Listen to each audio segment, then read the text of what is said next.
반갑습니다. 저는 인천에서 왔습니다.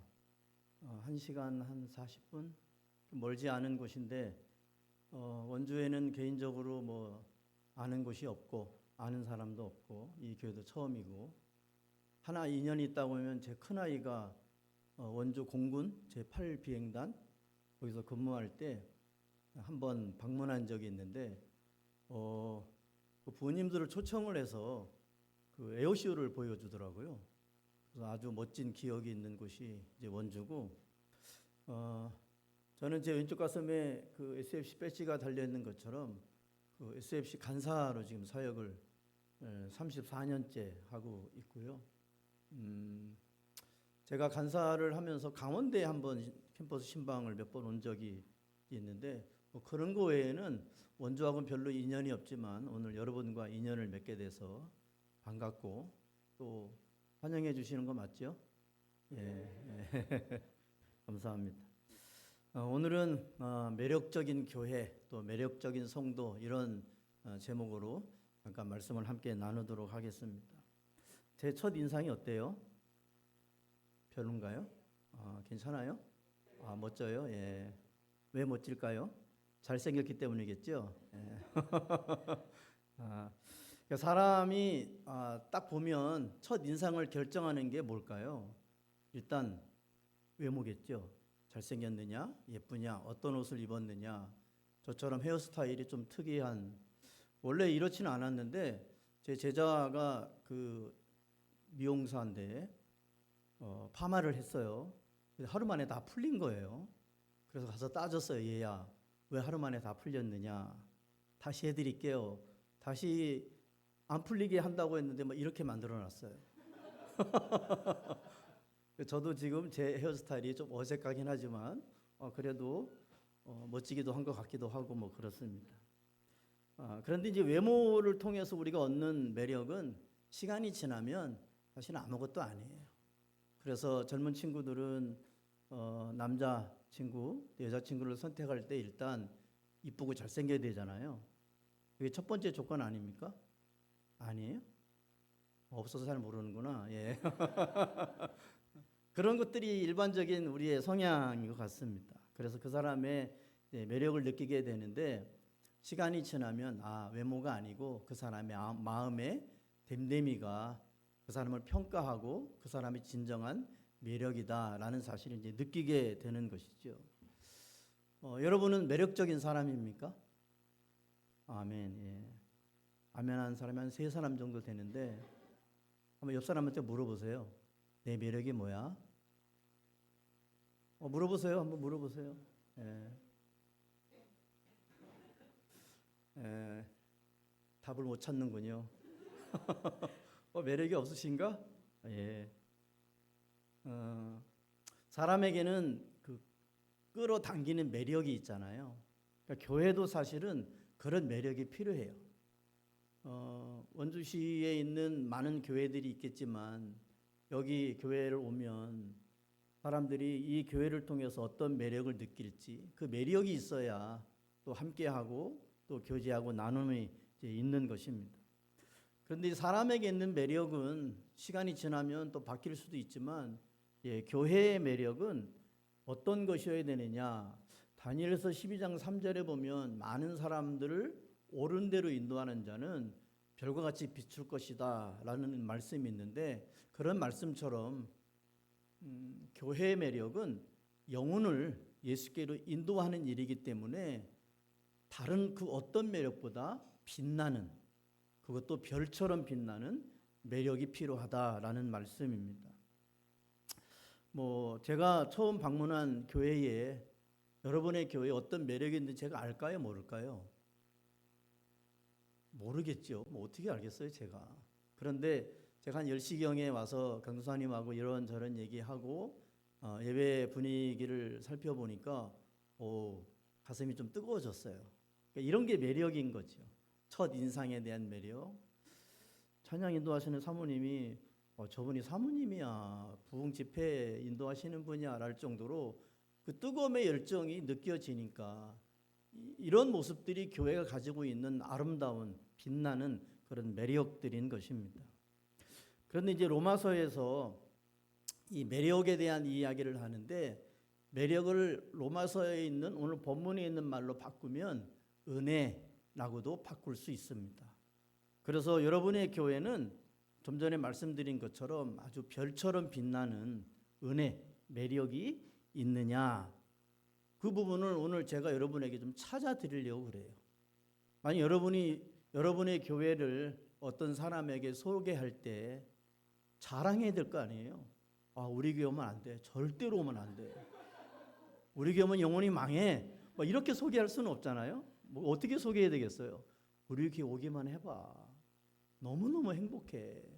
너무너무 기쁘고 너무너무 감사한 일이 많고 간증들이 막 쏟아진다니까.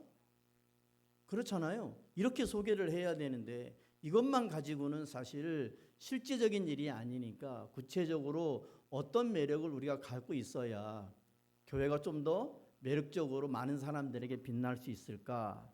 이 부분을 저하고 여러분하고 함께 찾아보려고 합니다. 물론 교회마다의 특색이 있고 매력이 있죠. 그런데 이제 오늘 성경이 말씀하고 있는 이 몇 가지 매력을 조금 더 찾는다고 하면 지금보다 훨씬 더 매력적인 교회가 될 수 있다라고 저는 믿습니다. 일반적으로 생각하는 교회 매력이 몇 가지가 있습니다. 그 중에 하나가 교회가 너무 멋있는데 건물이 또 공간이 뭐 이렇게 멋있는 교회를 저 교회 매력적이다라고 이야기하기도 합니다. 저 교회 몇 명 모인데 몇천 명 모인데 라고 이야기하면 저 교회는 뭐가 매력 있길래 사람들이 저렇게 많이 모이지? 라는 이런 부분들.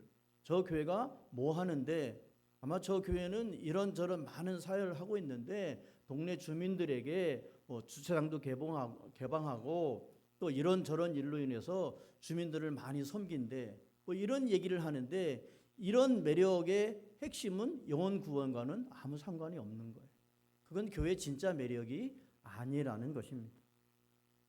그래서 성경이 말씀하고 있는 이 교회의 매력은 오늘 본문에서 몇 가지 말씀하고 있는데 이제 그 중에 하나가 하나님의 말씀에 순종할 때 교회의 매력은 빛날 수 있다. 너무 평범한 이야기지만 굉장히 중요한 메시지입니다. 바울은 오늘 14절에 이런 말씀을 하고 있죠. 선함이 가득하고 모든 지식에 차서 능히 서로 권하는 자. 또 15절에 보시면 내가 너희로 다시 생각나게 하려고 로마서를 썼다. 이렇게 말씀하고 있고요. 18절의 말씀을 보면 그리스도께서 역사하지 않은 것은 말하지 않겠다.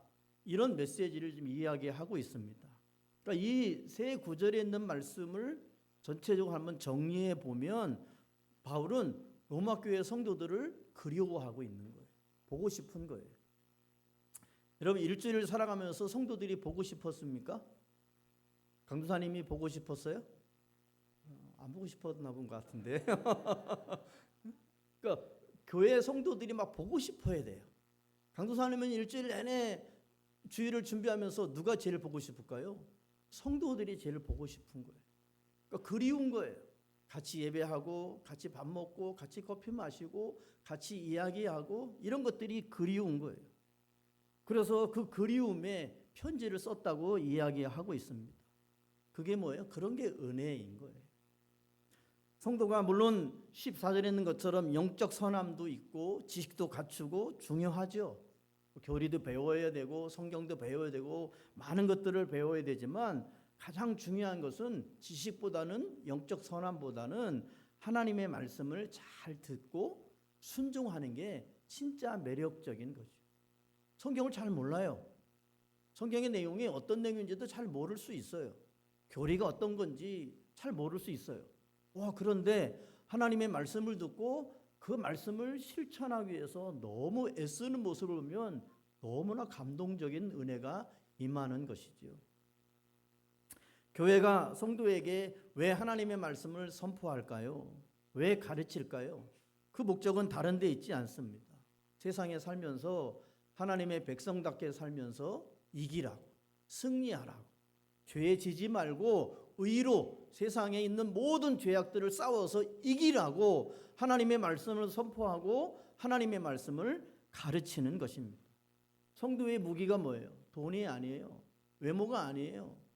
성도의 무기는 하나님의 말씀입니다. 그 무기를 잘 장착하고 그 무기를 잘 사용하면 사탄이 우리에게 웬만한 계략을 써도 다 파악할 수 있어요. 하나님의 말씀이 딱 기준이 서면 저거는 나를 유혹하는 사탄의 계략이구나 라는 것들을 깨닫게 되는 거예요. 성령께서 그것을 깨닫게 해주세요. 그러니까 그 깨달음이 이거는 내가 넘어가면 안 되겠구나, 이 정도는 내가 싸워서 이길 수 있겠구나 라는 이 부분을 우리가 확신할 수 있는 것이죠.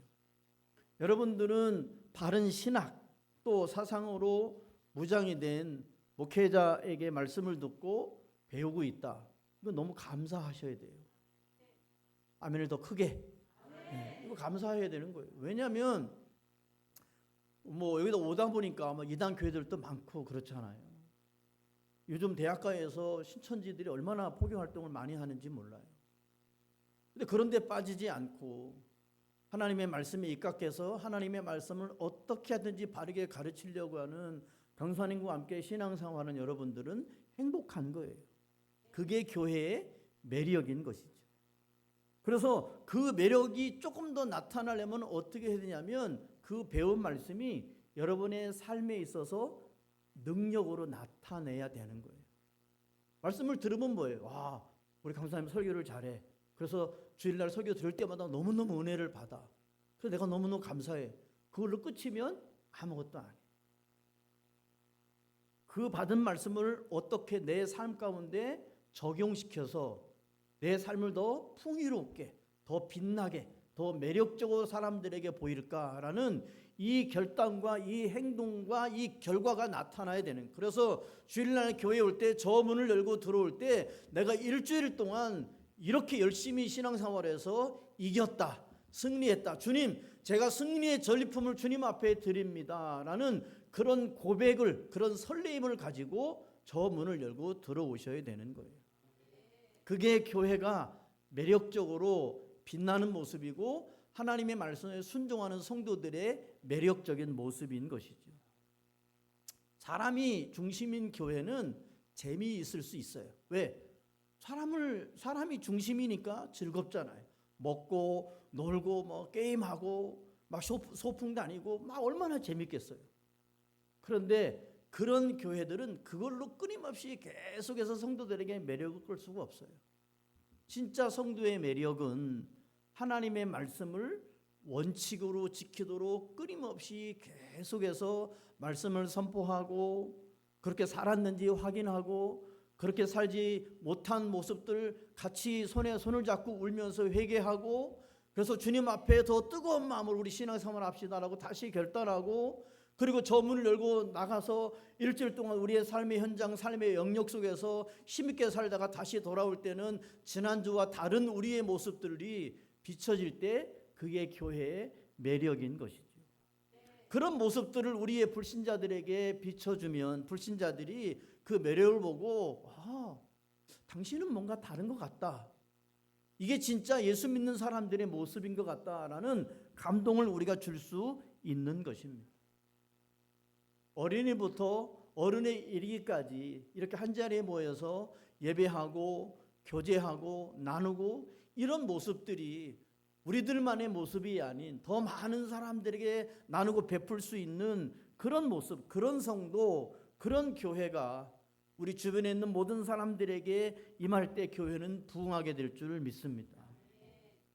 매력적인 교회를 만드는 여러분들의 헌신, 여러분들의 노력, 여러분들의 수고 이런 것들이 충만하면 충만할 수 있도록 교회는 부흥하게 되어 있다라는 것이죠. 강도사님이 교회를 개척하면서 많은 성도들 모으는 것이 목적이었을까요? 예, 그것도 목적 중에 하나입니다. 그러나 많은 숫자가 목표가 아니고 그 많은 숫자 속에서 능력 있는 그리스도인들을 만들어내서 그들이 삶의 현장에서 승리의 삶을 살아가는 그 모습을 보고 싶은 거예요. 그 모습 때문에 주님 앞에 감당해야 될 사명이 크게 보이는 거예요. 여러분이 얼마나 하나님 앞에 매력적인 성도로 살아가느냐에 따라서 교회 모습이, 교회 분위기가 달라질 수 있다라는 이 말씀을 꼭 명심하시고 하나님의 말씀에 철저하게 기준하고 순종해서 더 매력적인 교회를 만들어가는 여러분 모두가 되기를 주님의 이름으로 축복합니다.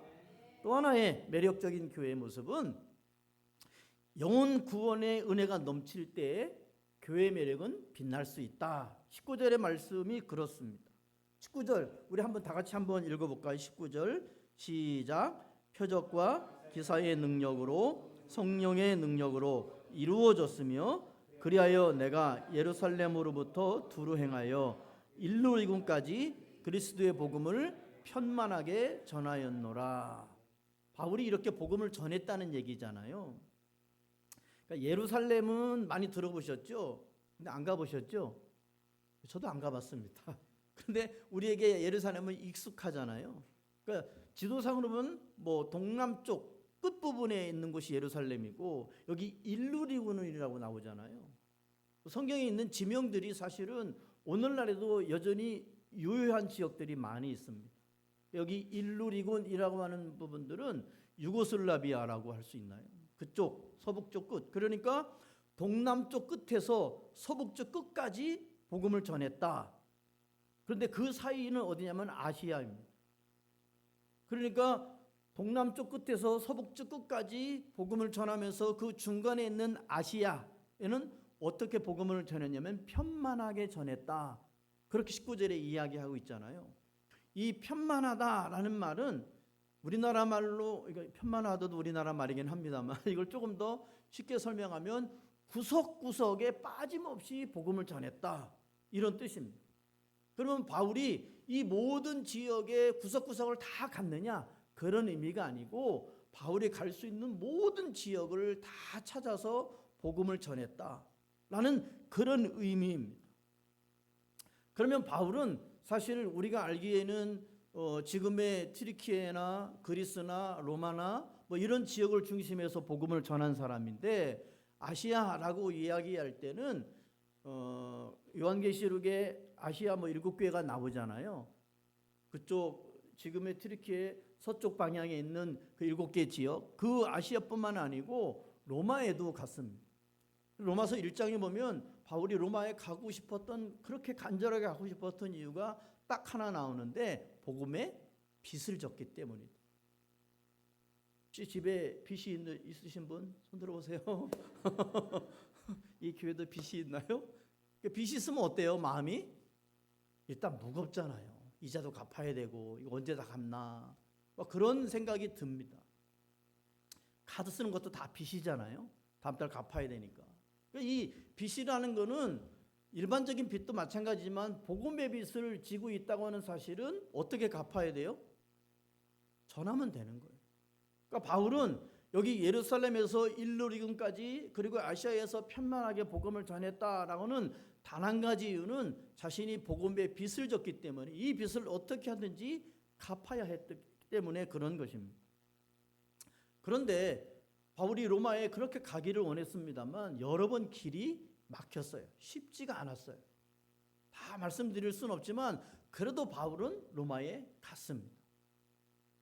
바울의 전도는 그곳이 복음이 전해지지 않은 복음의 불모지라고 하면 지역적인 한계가 없었어요.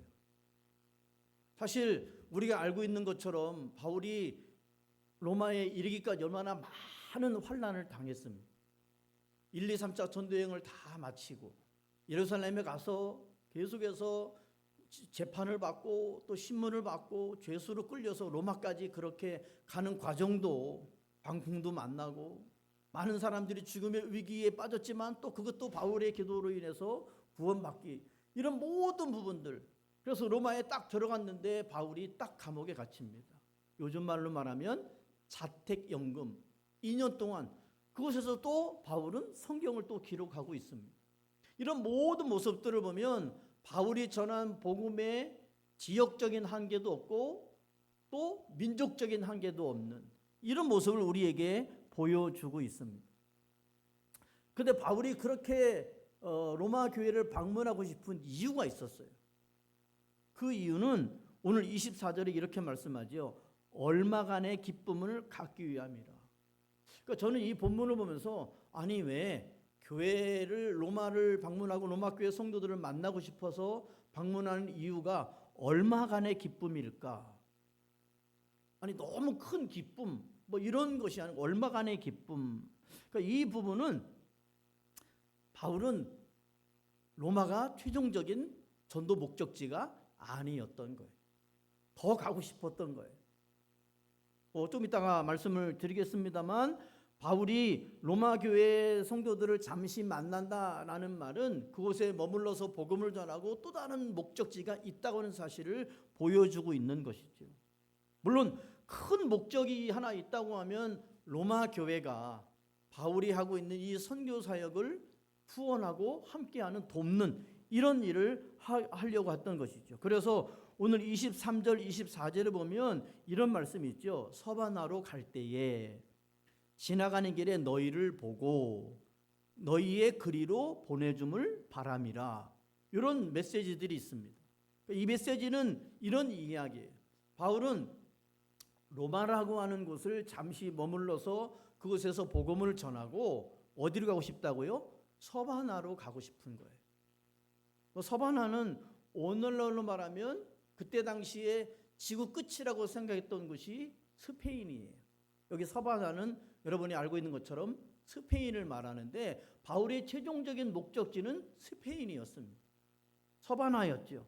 그래서 그 서바나 선교를 위해서 로마 교회가 교두부 역할, 후원자 역할, 재정적인 지원도 하고 기도도 하고 이런 부분들. 그래서 우리가 세계 중심이 로마라고 그 당시에 이야기하고 있고 그 로마가 앞으로 땅끝까지 이르는데 복음이 증거되는, 즉 사도행전 1장 8절에 있는 땅끝까지 이르러 복음의 증인이 되는 이 부분에 있어서 모든 조건들을 완벽하게 갖추고 있다고 생각을 했어요. 그래서 여러분 나중에 어떤 여행을 갈 수 있는 기회가 있으면 이태리 로마를 한번 가보세요. 아무도 아멘을 안 하시네. 이건 성경 말씀이 아니니까 그래요. 그냥 한국에만 사세요. 원주 여기 그냥 원주에만 사시든지. 제가 죄송하지만 로마에 가보니까 와 너무 멋져요. 그냥 TV에서 보는 뭐 콜로세움 이런 거 말고요.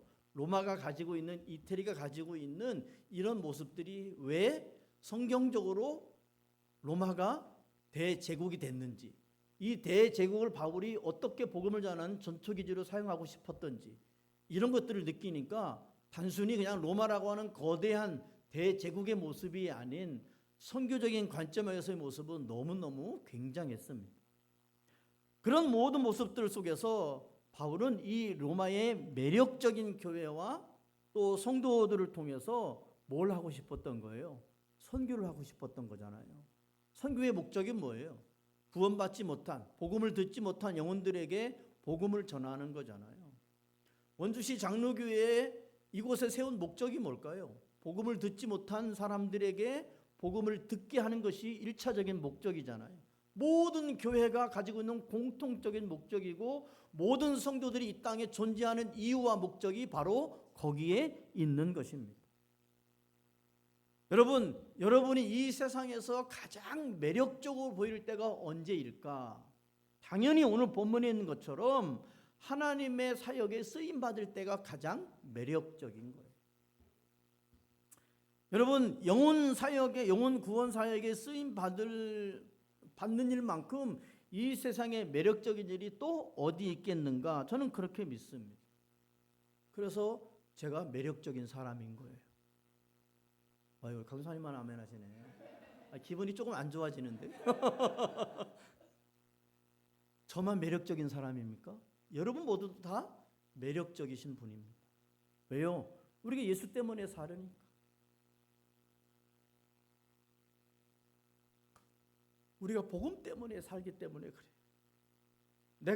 나 같은 사람이 구원받았다고 하는 이 사실 하나만으로도 우리가 이 세상에서 살아갈 이유가 반드시 있는 거예요. 그래서 살 이유가 있고 살 목적이 생긴 거예요. 아무런 목적이 없는 사람은 하루가 너무 길고 힘들고 어려워요. 그런데 목적 있는 사람은 너무 분초가 아까운 거예요. 우리에게 주어진 인생이 그렇게 목적이 분명하기 때문에 우리에게 주어진 시간과 공간과 모든 사역들이 아름답게 비춰질 수 있는 것입니다. 왜 목회자가 복음 전파에 인생을 거는 것입니까? 그게 가장 매력적으로 하나님이 나를 사용하시는 이유와 목적이기 때문에 그런 것이죠.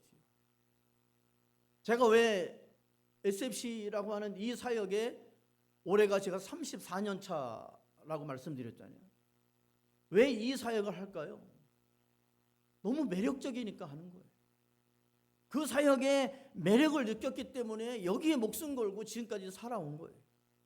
영혼 구원의 은혜를 받은 것도 너무너무 감사한데 이 일을 통해서 내가 받은 은혜를 주님 앞에 조금 더 돌려드릴 수 있다고 하면 그 일의 매력을 느껴야 되는 것이죠. 그 사명이 세상에서 가장 매력적인 은혜를 받은 사람만이 할 수 있기 때문에 그 일에 목숨을 거는 것입니다. 진정한 아름다움을 또 그런 은혜를 가지고 있는 교회, 그 교회 안에 있는 성도들, 그 성도들은 자신의 가족과 이웃들을 전도할 뿐만이 아니고 땅끝까지 선교사를 보내는 지상명령의 총력을 기울이기도 하는 것이죠.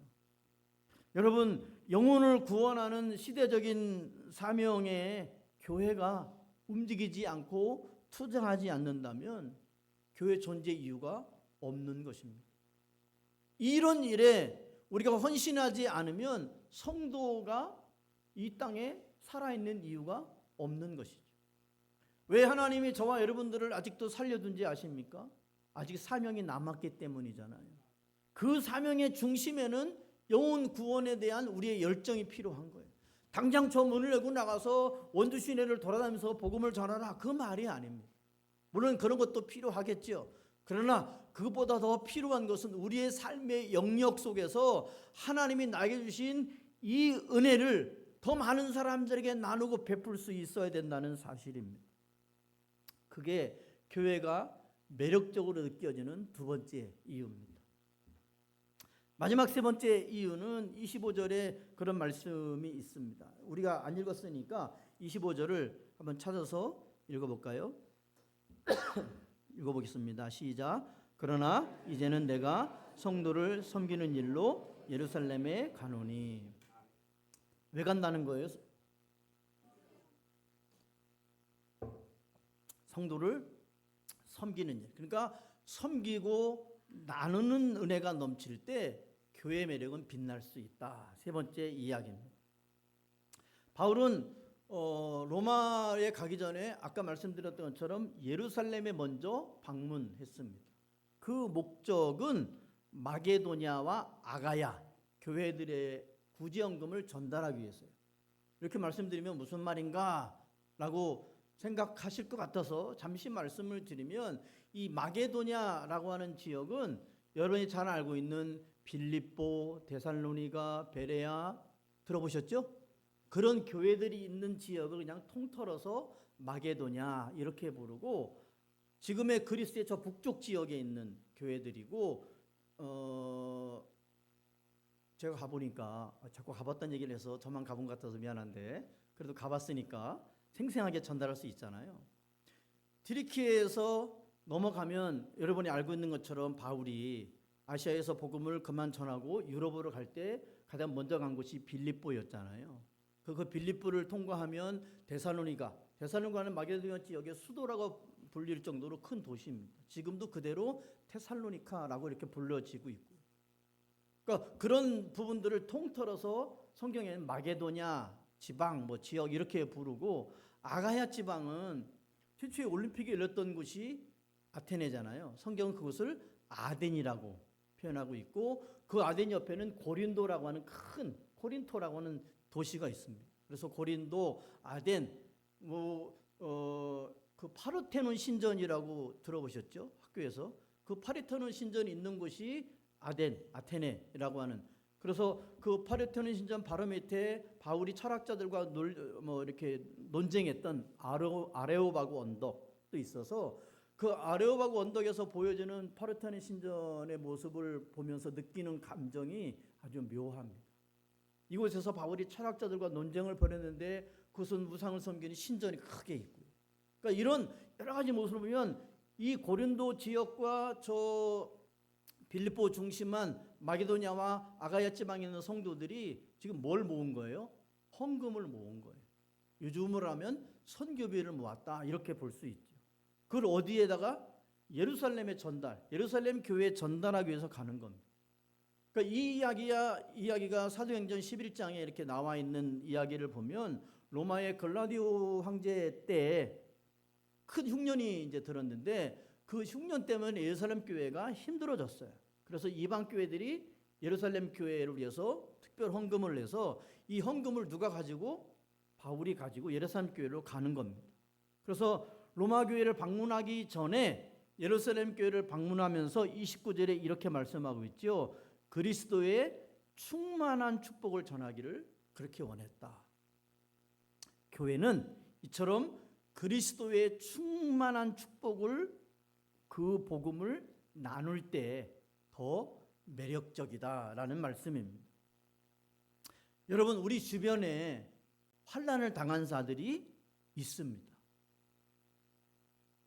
우리 주변에 보면 힘들고 어려운 자들이 있는 거죠. 물론 우리도 힘들고 어렵습니다. 그러나 우리보다 더 힘들고 어려운 사람들이 있죠. 그런 사람들을 우리가 어떻게 섬길까? 그들에게 우리가 가지고 있는 거 어떻게 나눌까? 라고 하는 이 부분도 우리가 늘 염두에 둬야 될 복음의 전파 이유 가운데 방법 가운데 하나라는 것입니다. 교회가 복음을 전파하고 영혼을 구원하는 일에는 다양한 방법이 있잖아요. 그 중에 하나가 섬기는 일이에요. 그리고 이 섬기는 일은 많이 가진 교회와 사람만 할 수 있는 것은 아닙니다. 제가 2002년에 교회를 개척했어요. 막 2002년 월드컵이 열리기 전에 교회를 개척했습니다. 경기도 부천이라는 곳에서 교회를 개척해서 13년을 목회를 했어요. 그래서 그 13년을 목회하면서 교회의 캐치프레이즈를 딱 건 부분이 나누고 섬기는 거룩한 공동체. 이게 제가 섬겼던 교회의 캐치프레이즈. 그래서 가진 것 없어도 나눌 거 없어도 충분히 우리 주변을 돌아보면 우리가 나눠야 될 것들이 있다. 그래서 개척하고 또 성도들과 함께 신앙생활 하면서 어떻게 하면 더 많은 선교사들을 어떻게 하면 더 많은 사람들을 구제할 수 있을까? 이런 사역들을 끊임없이 계속해서 했습니다. 그래서 제가 개척을 하니까 선배 목사님들 이런 분들이 교회를 개척하면 또 선교비도 보내주고 하잖아요. 오케이, 준다는데 안 받을 필요는 없잖아요. 그래서 하나님, 제가 선교비를 안 받고 개척해서 하게 해주 이렇게 많이 기도했는데 준다니까 또 안 받을 수 없더라고요. 그래서 예, 주십시오. 또 성도들에겐 우리가 받은 만큼 우리도 나눕시다 라고 해서 제가 했던 사역 가운데 하나가 추수감사절이 되잖아요. 그러면 추수감사절이 되면 성도들이 전통적으로 막 교회에 과일도 가져오고 채소도 가져오고 곡식들 가져와서 여기 막 강당 꾸미고 하잖아요. 끝나면 뭐 해요? 다 나눠 갖고 먹고 끝이에요. 그래서 이게 무슨 의미가 있나? 물론 강단이 막 이렇게 꾸며지고 하니까 추수감사절 막 이렇게 데코가 되고 막 좋긴 한데 별로 의미가 없어요. 그래서 제가 이건 아닌 것 같다라고 해서 어느 날 이렇게 선포를 했습니다. 앞으로 이런 거 가져오지 마시고 20kg짜리 쌀을 한 푸대씩 가져오십시오. 성도들이 그 추수감사절 되면 토요일 날 배달을 시키는 거예요. 그럼 이제 교회가 막 쌀로 막 몇십 푸대 이렇게 되잖아요. 그러면 제가 집에다 갖고 가겠습니까? 제가 섬기는 노예 목사님들 중에 좀 저보다 더 힘들고 어렵고 후배 목사님들 계시잖아요. 그래서 그분들에게 주일날 오후에 차에다 싣고 다 돌려줍니다. 사실 저도 개척교회를 하는 입장에서 쉽지 않은 일인데 제가 하는 게 아니고 성도들은 쌀 한 포대 정도는 또 할 수 있으니까. 그랬더니 너무 좋더라고. 뭐 나눠주는 게 좋은 게 아니고 같이 나누고 베풀고 할 수 있는 부분들이 너무 행복했던 기억이 있습니다. 그런 게 다 교회가 감당해야 될 어찌 보면 나누고 섬기는 일의 모습인 것입니다. 옛날 어른들이 늘 하던 말씀이 뭐예요? 모화죽도 나눠 먹는다? 아유, 콩팥죽 나눠 먹을 게 뭐 있다고 그걸 나눠 먹습니까? 그런데 그것마저도 나눠 먹는 나눔의 문화가 우리 문화에는 있는 거예요. 여러분의 교회도 우리도 뭐 개척하고 우리 교회도 힘들고 어려운데 뭐 누구를 나누고 누구에게 베풀 수 있을까라고 생각할 수 있겠지만 그렇지 않습니다. 충분히 나눌 수 있고 충분히 많은 사람들을 섬길 수 있는 것이죠. 이방 교회에 굳이 헌금을 전달하는 바울의 심정이 어땠을까? 너무 행복했을 것 같아요. 단순히 돈이 아닌 마게도냐, 아가야 그 교회들의 사랑을 전달하는 거 이게 너무 행복한 것이죠. 그래서 27절에 이렇게 말하죠. 이방인들이 영적인 것을 나눠 가졌으니 육적인 것으로 섬기는 것이 어떻다고요? 마땅하다는 거. 이게 어떤 일이에요? 우리가 영적인 것을 나눠 가졌어요. 영적인 것을 우리가 은혜를 받았어요. 그러니까 육적인 것으로 섬기는 것이 선택이다? 마땅하다? 마땅하다. 이건 필수인 거예요. 교회가 구제하고 선교하고 나누고 섬기는 일은 당연한 거예요. 안 하면 안 되는 일이라는 거예요. 교회가 평안하고 든든히 서려면 영적인 것만으로는 한계가 있어요. 물론 영적으로 충만하면 뭐가 문제겠어요. 그러나 우리끼리 영적으로 충만하고 우리끼리 좋고 우리끼리 나누고 우리끼리 즐겁고 우리끼리 행복하고 그것도 중요하지만 우리끼리의 모든 행복과 기쁨을 더 많은 사람들에게 나누는 일, 그 은혜를 베푸는 일, 섬기는 일로 전환시켜야 된다. 그런 말씀입니다. 그래서 바울의 말처럼 영적인 것도 필요하고 육적인 것도 함께 나누고 베풀 때 더 아름다운 공동체가 될 수 있다라는 말씀입니다. 교회 모든 성도들이 목회자와 함께 영적인 것, 육적인 것을 함께 나누고 섬길 때 교회가 더 아름다워질 수 있는 거예요. 목회자가 목회에만 전념할 수 있도록 하는 것, 이게 성도들이 함께 육적인 것을 나눌 수 있는 그런 아름다움이죠. 교회를 섬기고 목회를 해보니까 어떤 때 막 그 행복하냐? 성도들이 먹을 거 갖다 줄 때, 그때도 행복합니다. 목사님, 뭐 어디서 뭐가 왔는데요? 이렇게 가져왔으면, 너무 행복하잖아요. 내가 돈 주고 안 사 먹어도 되니까. 그런데 그게 진짜 행복은 아니에요. 목사님, 제가 막 해서 기도했는데, 이게 응답이 왔어요. 너무 행복한 거예요. 너무 기쁜 거예요. 내 일이 아니거든요. 그분이 응답받았다고 해서 저한테 오는 게 아무것도 없어요. 먹을 게 안 와요. 내가 기도 응답 받았다고 얘기하는 거예요. 그런데 먹을 것보다 그게 더 행복해요. 너무 기뻐요. 그 이야기 하나 들은 것 때문에 일주일이 너무 기뻐요. 그런데 그것만으로는 한계가 있다는 거예요. 때로는 먹을 것 좀 갖다 드리세요. 웃기만 하고 아멘을 안 하시네. 제가 목회할 때 그 참치집 하시는 집사님이 계셨어요. 지금은 권사님 되셨는데 그 고향이 완도잖아요. 근데 그 완도에서 올라오는 그 전복 있잖아요. 별로 감동을 안 하시네. 거기 오면 꼭 저희 집에 이렇게 갖다 주세요. 이게 양식이 아니고 진짜. 근데 그걸 어떻게 먹는지 몰랐으니까 이거 어떻게 먹는 건데요? 뭐 해서 먹으라 그랬어요. 근데 먹으면 별로 맛은 없어요.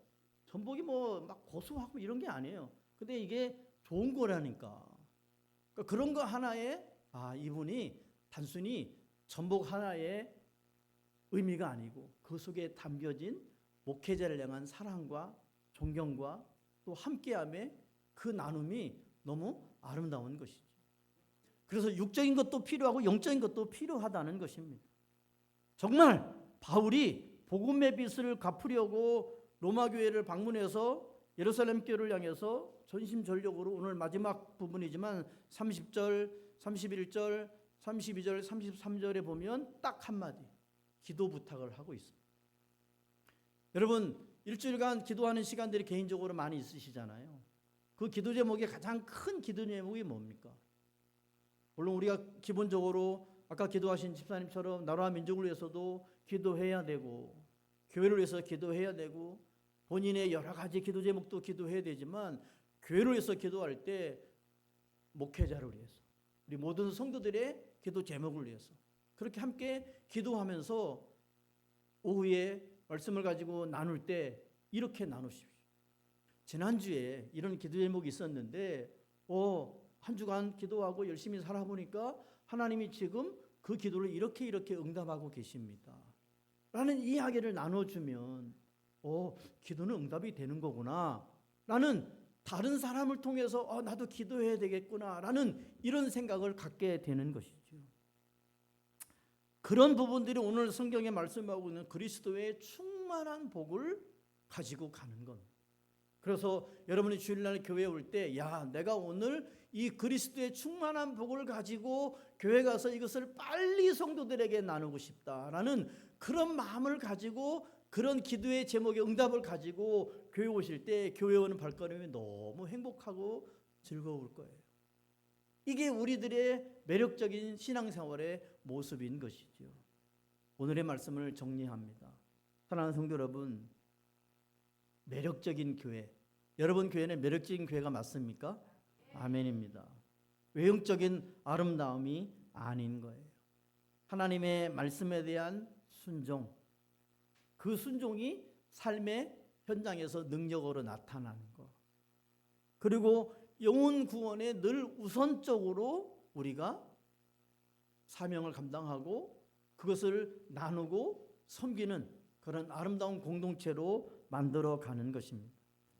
지금의 모습도 충분히 매력적이지만 더 매력적인 은혜의 교회가 되기 위해서, 은혜의 성도가 되기 위해서 오늘 받은 이 말씀, 제 말씀이 아니고 성경에 기록된 이 말씀이 기준이 돼서 여러분이 섬기는 이 원주시 장로교회가 어떻게 하면 더 하나님 앞에 올바르게 쓰임을 받고 어떻게 하면 강도사님을 중심해서 교회가 더 빛나고 더 매력적으로 갈 수 있을지 이 고민을 더 해보시고 이 매력을 더 많은 사람들에게 비춰주시고 나눠주셔서 성장하고 성숙하는 더 멋진 아름다운 매력적인 교회가 되기를 주님의 이름으로 축복합니다. 하나님 아버지 감사합니다. 오늘 우리에게 귀한 주일을 허락하시고 또 말씀 주심을 감사합니다. 하나님이 허락하시는 매력적인 성도, 매력적인 교회가 되기 위한 우리의 헌신과 또 충성과 열정이 식지 않게 하시고 그래서 우리들뿐만이 아니고 우리 주변에 있는 모든 사람들에게 이런 아름다운 매력을 또 은혜를 나누고 베푸는 축복의 교회가 되게 해 주시옵소서. 감사드리며 예수님의 이름으로 기도드립니다. 아멘.